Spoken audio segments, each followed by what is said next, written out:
Hello and welcome to part 10 of our teacher series. This is the final part of this series, and this series has been about primarily helping teachers or giving a resource to educators who want to either start a debate club or strengthen and improve an existing debating club. But our goal is not solely about, and we don't think your goal is likely to be solely about having a debating club or even having a very big successful debate club. We think it's probably more about having what we would call a widespread culture of discourse within a school.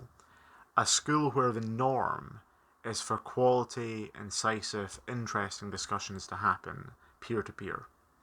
Where discussions in English, RE, politics, etc. are meaningful and students engage with one another, listen to each other, respond well. So what we want to talk about today is one day you'll get to that point where you have a great debate club. And at that point, you may be like, job done.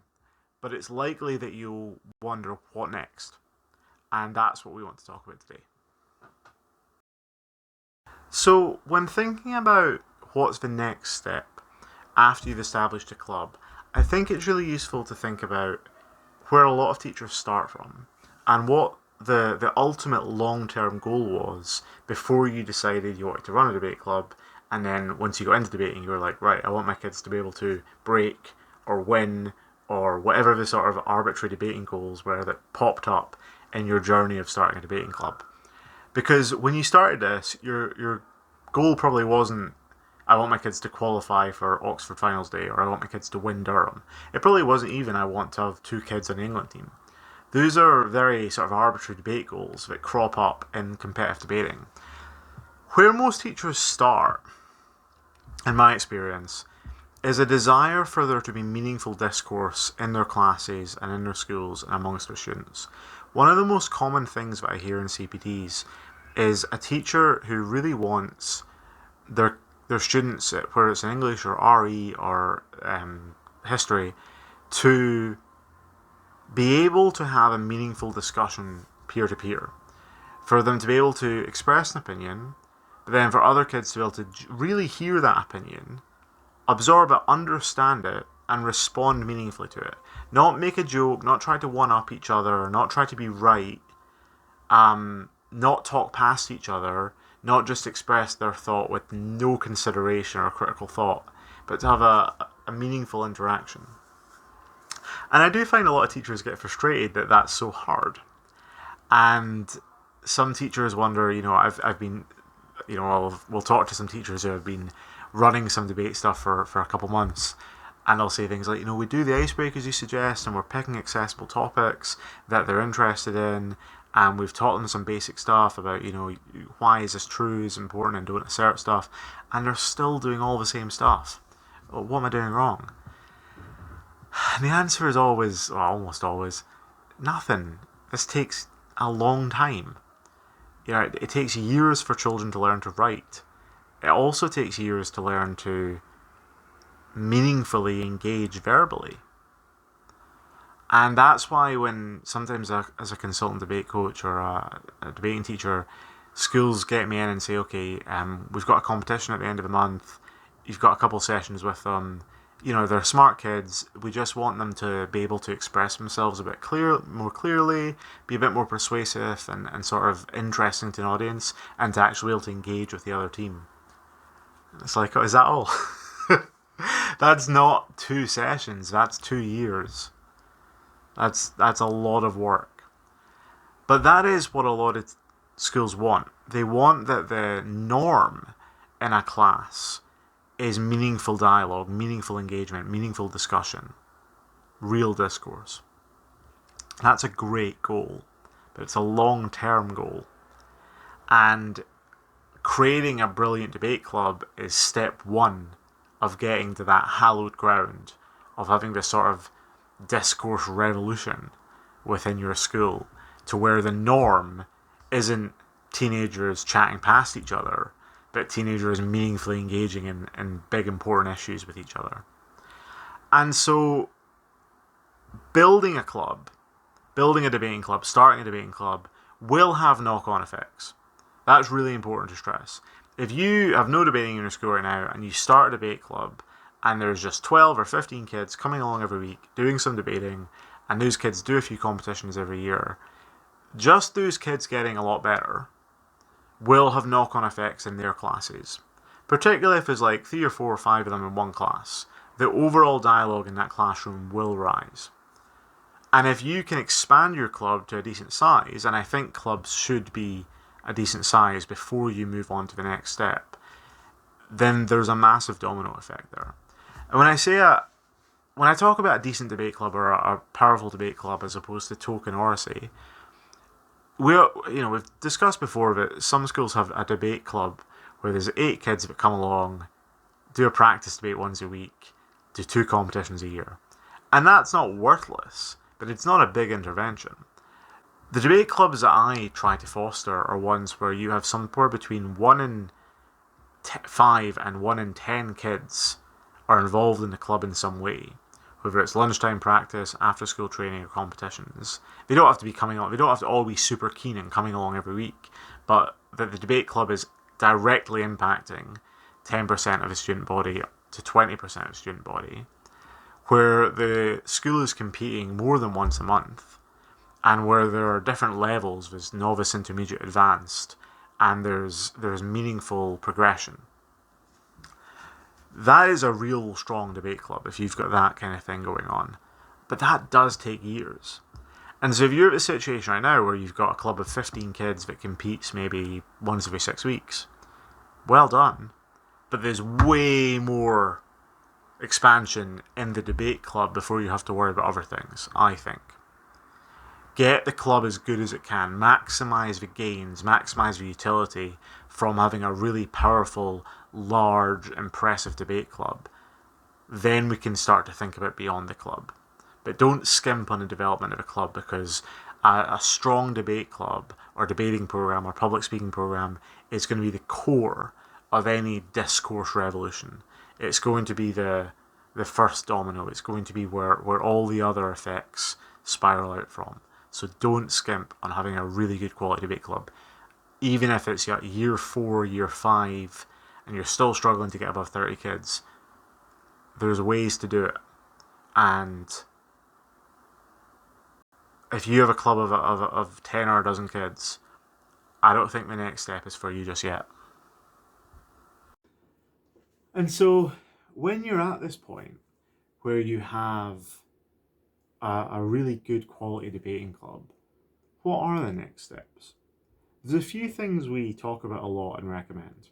One is that after you get beyond the novice and intermediate stage, it does help to have a variety of competitions. We've explained before that it doesn't help at the start, because if your kids are doing 6 competitions a year and each competition is a different format, that's just confusing and dispiriting and hard.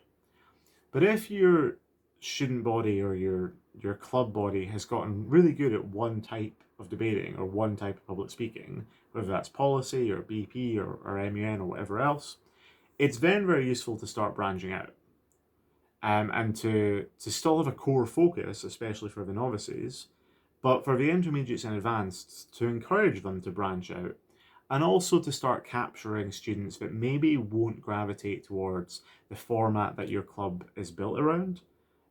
Some kids in some schools are just not going to gravitate towards BP, which is a format we typically advocate for, but will do MUN or will do policy or will do articulate.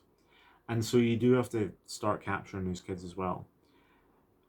We also want the strong kids, the advanced kids, the kids who are going to build the level of everyone else by being that strong core that has a domino effect.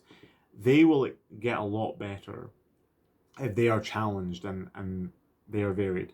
I have a student right now who I just debated against her this week actually, and she was great, really, really good. And she's leveled up a lot in the last few months, and one of the reasons is she got very, very, very good at one particular format. But over the last couple of months, just due to the calendar, she's been doing some different types of debating, and particularly she's been doing some debating with a lot more rhetoric focus. And that's really carried over into her primary format. and she's really gotten a lot better. And it's really, really nice to see. And I noticed it this week, but so did some of her peers actually in the debate. And this makes sense. I mean, lots of athletes play multiple sports, even though they have a primary sport. Swimmers do running training. You know, footballers golf as a sort of form of active recovery. So it is useful to cross train your oracy, if that's a phrase I'm allowed to use. And obviously, at some point, it's really useful to start having CPD for your colleagues. You know, if you've been building a debating club for 2, 3, 4, 5 years, you'll have picked up a lot of skills about discussions and improving a student's confidence, articulation, and critical thinking. And so you want to be upskilling your colleagues.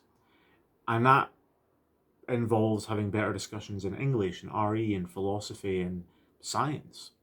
And that's something you can help with if you've been building a public speaking society for years, because you now have skills that your colleagues might not have. And that can transfer not just to your colleagues in your school, but to feeder schools, if you're a high school, helping primary schools develop a debating club or better discourse by going in and starting little clubs there, running little competitions for them, or upskilling teachers there, or helping sister schools and developing a sort of network of strong discourse in your local area. All these things are great. Training can't be focused on such a singular goal as qualifying for Oxford Finals Day or winning Durham. That's hard eyes. You know, it's not being able to see the forest for the tree. You can have competitive aspirations and competitive goals, but the wider picture is how good is your average kid in a school at expressing their thoughts? And if the answer is not very, then there's work to do, right? Now, of course, you don't need to wait until your club is established um, to do this, to expand. You can start doing CPD whenever you want. You can start having debates in assembly, show debates, debates for parents' evenings, or what, sorry, not at parents' evening, but like having an evening where parents are invited to watch a show debate is what I mean. Perhaps before or after a musical or theatre performance. You can do stuff like that as early as you want. You can be going into primary schools as early as you want. But teachers don't have unlimited time and mental energy. And it's a really good first step, first goal to set up a good quality debating club. And if you are able to do that, then you might find as well that some of your advanced debate students essentially become a resource rather than a burden, because they are now able to coach your novices or run good practice debates or run clubs in primary schools. They're essentially your TAs now. So that's pretty cool. Thank you for getting to the end of the video, and thank you for coming to the end of the series with us. We really hope this series has been useful. The idea behind it was to help teachers, and that is our predominant goal. We hope that you feel, having watched these videos, that you know how to build and strengthen your debate club, and that after this video, you have an idea of what the ultimate goal is for your debate club, and also an idea of what might happen after the debate club is established, and what the next part of that journey looks like for you. If you have any questions, of course, comment below, email us, get in touch. We'd love to hear from you. We don't yet know what the next video series is going to be about, or the next video topic. If you have suggestions, or if there's things you would like us to cover and talk about, we'd love to hear them, because ultimately we exist to help teachers, and to help teachers help their kids, and the more information we get, the better we can do our jobs. So we'd love to hear from you. Thanks so much for watching. Good luck with your debate clubs, and we hope to see you at a competition or an event soon. And yeah, just take care.